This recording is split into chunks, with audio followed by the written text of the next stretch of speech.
Chicken 2 kgs chicken తీసుకోవాలి. అందులో 1 spoon oil, కొంచెం పసుపు వేసి కలుపుకొని బాగా ఉడకబెట్టుకోవాలి.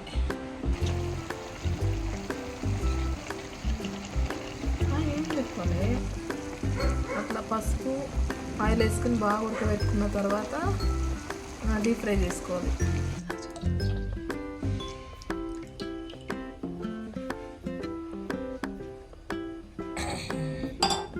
2 kg చికెన్కి 1/2 kg శనగ నూనె తీసుకోవాలి. ఒక టీ గ్లాస్తో ఒక 2 కప్పుల సాల్ట్, 2 గ్లాసుల కారం తీసుకోవాలి. 2 స్పూన్లు గరం మసాలా, 2 స్పూన్లు చికెన్ మసాలా, 2 స్పూన్లు ధనియాల పొడి తీసుకోవాలి.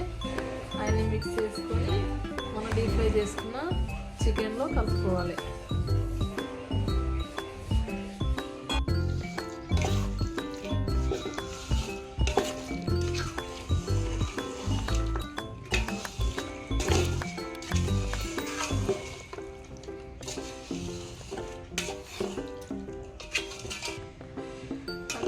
మనకు కావాల్సిన చికెన్ పచ్చడి అయితే రెడీ అయిపోయింది.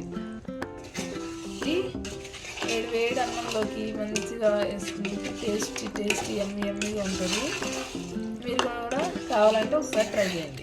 Please like, comment, share, subscribe my channel.